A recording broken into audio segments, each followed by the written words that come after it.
শিক্ষা ব্যবস্থা ও কর্মসংস্থান নিয়ে প্রধানমন্ত্রীর সভাপতিত্বে বৈঠক। বিদেশি ভাষাকে বাধ্যতামূলক তৃতীয় ভাষা করা হবে, শিক্ষা প্রতিমন্ত্রী। নাসিরুদ্দিন পাটোয়ারির পোস্ট ভাইরাল, যা লেখা রয়েছে, বিএনপি নেতাকর্মীদের নিয়ন্ত্রণ না করলে পরিণতি ভয়াবহ। সংসদের প্রথম অধিবেশন 12ই মার্চ বা দু-এক দিন আগে।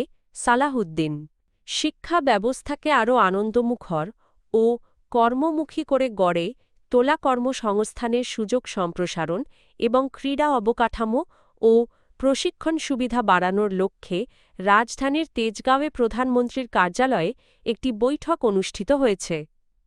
বৈঠকে সভাপতিত্ব করেন প্রধানমন্ত্রী তারেক রহমান। প্রধানমন্ত্রীর প্রেস সচিব আবু আবদুল্লাহ এম ছালেহ এ তথ্য নিশ্চিত করেন। সভায় সংশ্লিষ্ট মন্ত্রী, প্রতিমন্ত্রী এবং ঊর্ধ্বতন সরকারি কর্মকর্তারা উপস্থিত ছিলেন। বৈঠকে শিক্ষা ও কর্মসংস্থানমুখী নীতিমালা জোরদার এবং ক্রীড়া খাতের উন্নয়নে ভবিষ্যৎ করণীয় নিয়ে আলোচনা হয়। সরকার বাংলা ও ইংরেজির পাশাপাশি একটি বিদেশি ভাষাকে তৃতীয় ভাষা হিসেবে ধাপে ধাপে বাধ্যতামূলক করার পরিকল্পনা নিয়েছে বলে জানিয়েছেন শিক্ষা এবং প্রাথমিক ও গণশিক্ষা প্রতিমন্ত্রী ববি হাজ্জাজ। শনিবার রাজধানীর আন্তর্জাতিক মাতৃভাষা ইনস্টিটিউটে এক অনুষ্ঠানে তিনি একথা জানান। প্রতিমন্ত্রী বলেন, আন্তর্জাতিক শ্রমবাজার ও উচ্চশিক্ষার চাহিদা বিবেচনায় আরবি, চীনা, জাপানি অথবা ফরাসি ভাষাকে পর্যায়ক্রমে শিক্ষা ব্যবস্থায় অন্তর্ভুক্ত করার পরিকল্পনা রয়েছে। এতে শিক্ষার্থীদের বহুভাষিক দক্ষতা বাড়বে এবং কর্মসংস্থানের সুযোগও বিস্তৃত হবে। তিনি আরও বলেন, শিক্ষা মন্ত্রণালয়ের দায়িত্ব হিসেবে ভাষা শিক্ষায় বিশেষ গুরুত্ব দেওয়া হবে। মাতৃভাষা বাংলা শিক্ষাকে সর্বোচ্চ অগ্রাধিকার দিয়ে ভাষা শিক্ষার মান বিশ্বমুখী করার ওপর জোর দেন তিনি। ববি হাজ্জাজ বলেন, নতুন গণতান্ত্রিক যাত্রায় দেশ এগিয়ে যাচ্ছে এবং দীর্ঘ সময় পর স্বাধীন পরিবেশে ভাষা ও সংস্কৃতি চর্চার সুযোগ তৈরি হয়েছে। তিনি দেশ ও জাতির প্রতি দায়িত্ববোধ এবং ভাষার প্রতি সম্মান বজায় রাখার আহ্বান জানান। ধর্ম ও রাজনীতি প্রসঙ্গে প্রতিমন্ত্রী বলেন, ধর্মকে রাজনৈতিক উদ্দেশ্যে ব্যবহার করা সরকার সমর্থন করে না। ইতিহাস, সংস্কৃতি ও জাতীয় ঐতিহ্য রক্ষাই সরকারের মূল দায়িত্ব বলে মন্তব্য করেন তিনি। জাতীয় নাগরিক পার্টি এনসিপি এর মুখ্য সমন্বয়ক নাসিরুদ্দিন পাটোয়ারি এর একটি ফেসবুক স্ট্যাটাস সামাজিক যোগাযোগ মাধ্যমে ভাইরাল হয়েছে।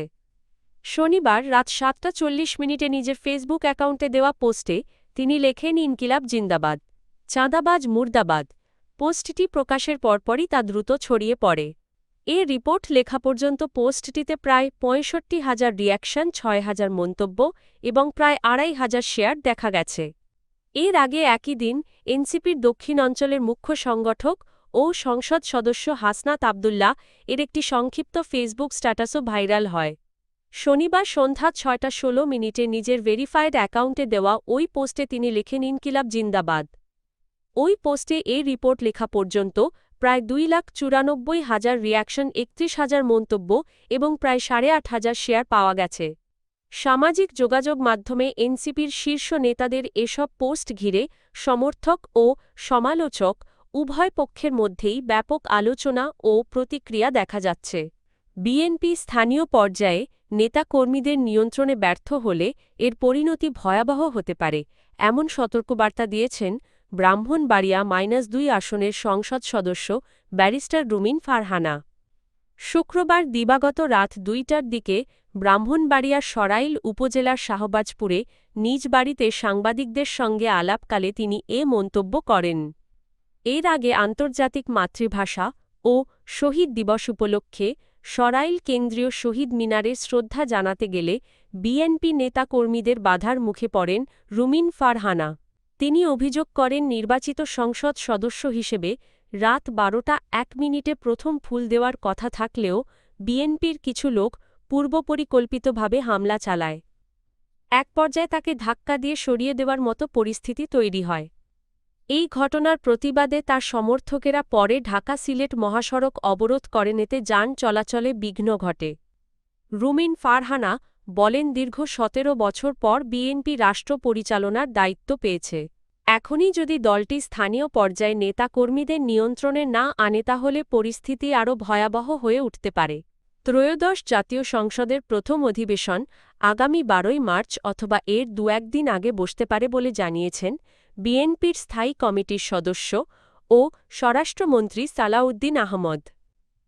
শনিবার রাতে তিনি প্রথম আলোকে এ তথ্য জানান।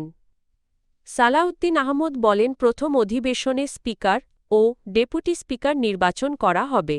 পাশাপাশি অন্তর্বর্তী সরকারের সময় জারি করা অধ্যাদেশসমূহ উপস্থাপন এবং শোক প্রস্তাব গ্রহণ করা হবে।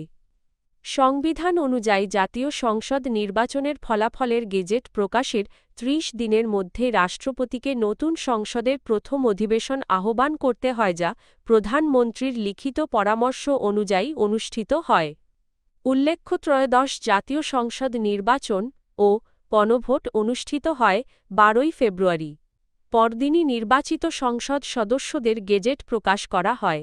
সেই হিসাবে আগামী ১৪ মার্চের মধ্যেই সংসদের প্রথম অধিবেশন বসানোর সাংবিধানিক বাধ্যবাধকতা রয়েছে। নতুন সংসদ সদস্যরা শপথ নেন ১৭ই ফেব্রুয়ারি।